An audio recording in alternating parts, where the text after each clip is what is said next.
love this, that I've experienced it like this. These sports, I started skiing when I was 8. I started slacklining when I was 20. I started slacklining when I was 16, but I started highlining, which really made the whole thing real because there was so much risk and fear and consequence. I started that 8 years ago or 10 years ago. And then I learned to paraglide. And paragliding for me is the metaphor of like the relationship to reality that you can't really see. You can't see it. So are you familiar with paragliding? Have you been to La Jolla and seen there at Torrey Pines? Yes, I've actually been on twice. Have I you been can on say that. Yeah, tandems tandem. Yeah. there at Torrey Pines? No, in Maui, actually. Oh, really? Beautiful, by the way. Totally worth it. Totally. Yeah. My best friend who I've traveled around the world paragliding with has lived in Maui for the last 11 years. I've paraglided there a bunch. But I've started in the last 3 years to race my paraglider. And so I want to paint this picture for you of what paragliding racing is and how it is a incredible metaphor for collective intelligence. And Mm. also, I'd love to hear your thoughts on this, like this relationship between competition and collaboration that I see in paraglide racing. So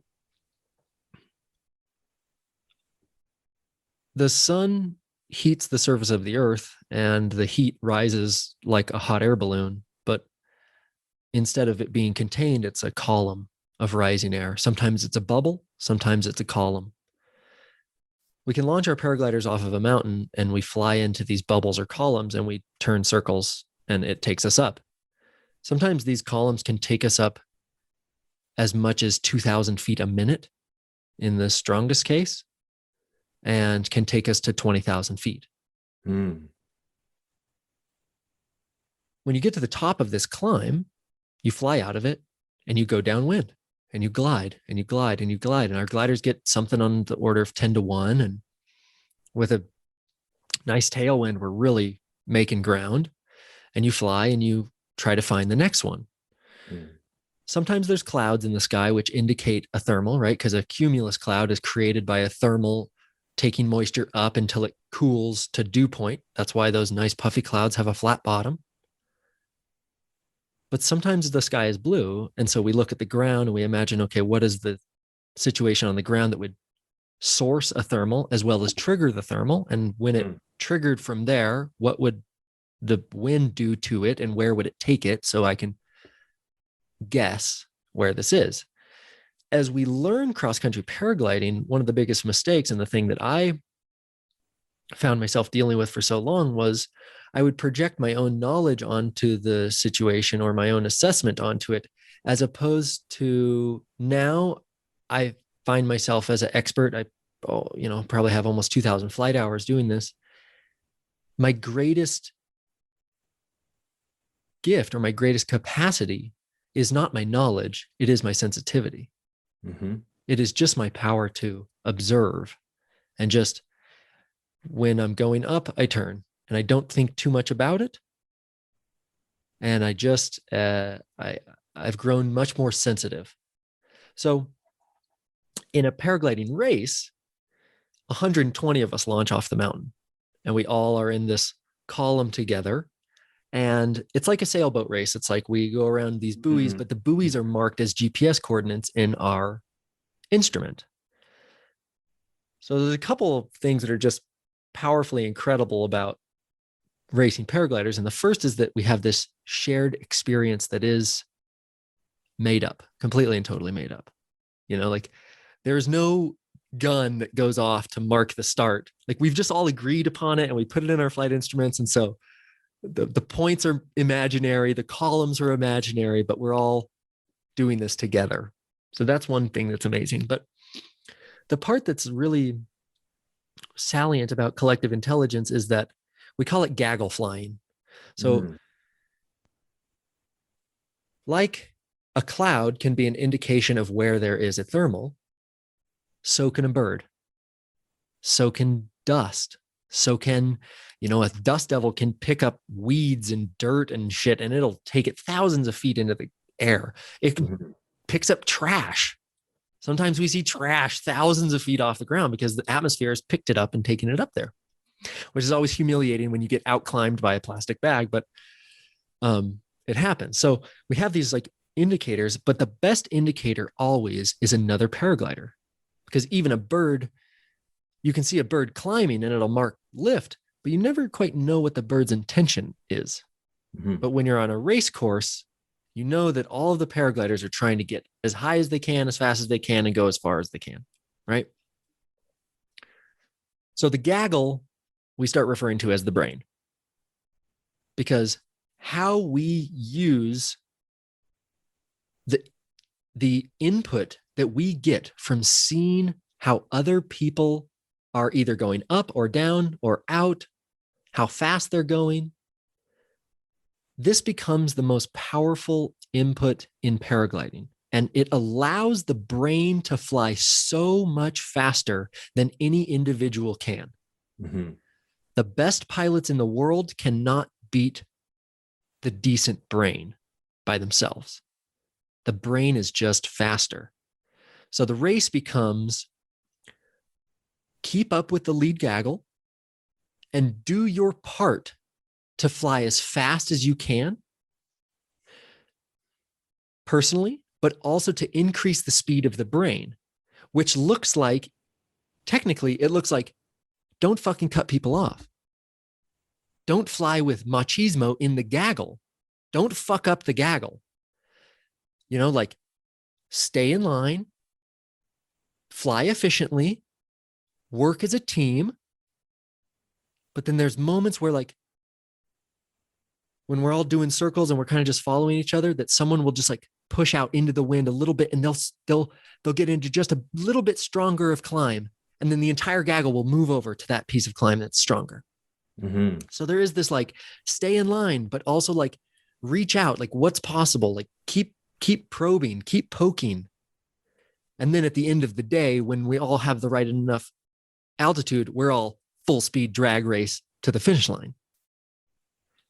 So there is this amazing collaboration that we're doing. And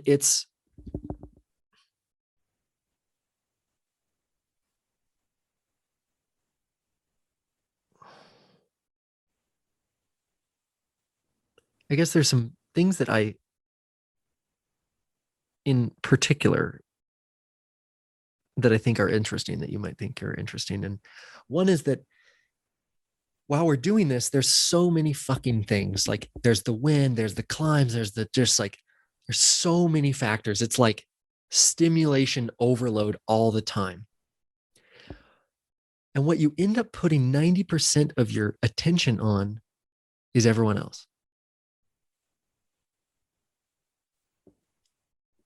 And it seems like that in human life as well. Mhm. Like there is Pono, but we put 90% of our attention on what everyone else is doing.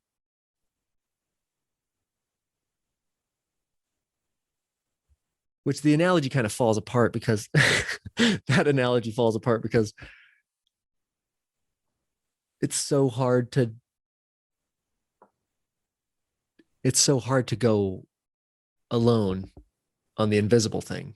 Like you're not really contributing to the betterment, to the enrichment of the whole if you're just, I don't know, like sitting in an ashram being no one for your whole life. I don't know. I don't know what the analogy there is, but Well, the one that comes to my mind that I think makes it a little bit like simpler to do the comparison is actually the indigenous. And so, to think about it from the point of view of there being a realness to the embodiment of the whole in the indigenous context, right? There's only livingness as a group of Homo sapiens in a particular bioregion is, I think, very much point by point a mapping to the story you were just telling. the brain and the tribe. And there's something about, somebody to go off to find a way that we are actually exiting the slipstream. There's like a hyperdimensional slipstream is what you're talking about, right? There's an envelope of, I'm also doing a little bit of the Peloton because it's a simpler model. There's something about there being a high dimensional pocket of effective choice in the context of paragliding that is defined by this space of the Gaggle. So something about being in close contact, or Reiki language, right? Continuity of contact with the Gaggle is how to be inside the Peloton, how to be inside the high dimensional slipstream of optimality. Losing continuity of contact with the Gaggle is such a radical shift in your capacity to perceive and make right choices that it is self-extinguishing as a behavior. Same thing with Indigenous person, right? Continuity of contact with your people, with your group, which is to say with you, is so much more affordant to effective choice, to both the perception and actual well-being, that to lose that continuity of contact, which is to say to somehow defect against, right? To separate from, that it just is self-extinguishing. It just evaporates. You come out, if you come out of it, the only thing to do is to come back in. Whoa, lost it somehow, right? Maybe you can imagine you're kind of paragliding, and then you have something reminds you of like a fight you had with your wife, and your mind suddenly comes to the surface, and you're out. Well, you're basically, you just lost the race for sure. Or you recognize that you're out of continuity of contact with the Gaggle, and you learn how to come back into that space. And then, whatever happens, right? Who knows? Maybe something happens, so you kind of come back into the spot. Okay.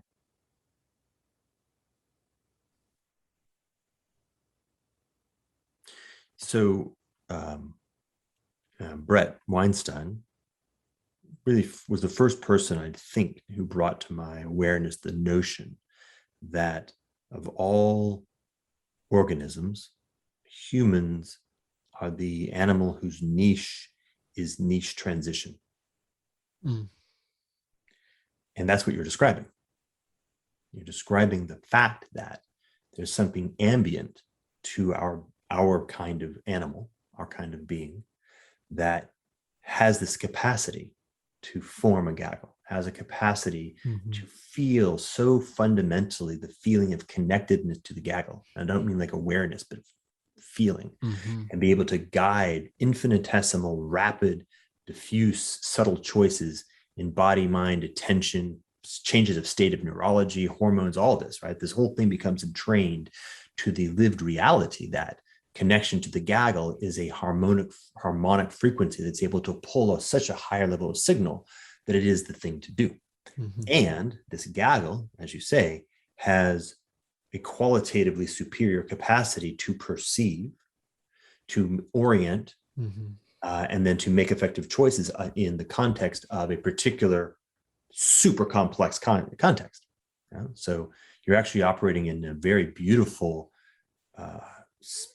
rapid, it happens, I don't know how long a race takes, but certainly not generations, which would be a fun extension of the metaphor. A very rapid example of what it's like when Homo sapiens moves through niche. If you move, you can imagine like a nomadic group moving across the North Indian highlands and sliding down into sort of central India, which is a very different environment. And the whole, and the beauty is, like, these days we have what you call it, knowledge. We have knowledge that tends to get in the way. But if you think, like, what does it become as a little child? The metaphor of a kid who doesn't really have a notion of language, they're just communicating. It's not obvious that the relationship between, say, facial expression or hand gesture and tone of voice and distinct sound and semantic object, it's not obvious what part of that is language, particularly if you don't read. You've got like a 3-year-old who doesn't read. I say cat, right? In your mind, you're parsing out the sound cat that models to you probably the CAT in written as well as, a whole semantic object. But my 3-year-old is pulling out the whole thing, right? The glasses I'm wearing, the shade of the light. Like, there's nothing that's irrelevant. Who fucking knows, right? You just pull the whole thing. Cat. Whoa, geez, that's a gigantic universe of reality that just fluxed into my experiential manifold. How do I parse out the relevant aspects of that that can guide my choices effectively? So think about that when you drop in as a human group, you drop into a new niche, right? What is it? What are the meaningful signals? What is meaningful in this context? Is it the feeling of the smell of the air that tells me that a storm is about to come? Is it the sound of the movement in the grass that tells me that the small animals and bugs are moving? Is it the way that my foot sinks into the sand that tells me that it's been a long time before it's last rained? Right? The complexity of the perceptual environment is extraordinary, right? And by the way, the survival is on the throw of the dice. You get it wrong a little bit, and you are definitely going to feel it, and you quite likely won't make it. So, and connection to that gaggle, connection to that embodied collective intelligence that evolution selected for over millions and millions of years is sine qua non. Now, if you are not connected to that gaggle, your likelihood of survival is zero. You're done. And you're certainly not going to have anything beyond that. Obviously, right? It takes at least 2 to tango.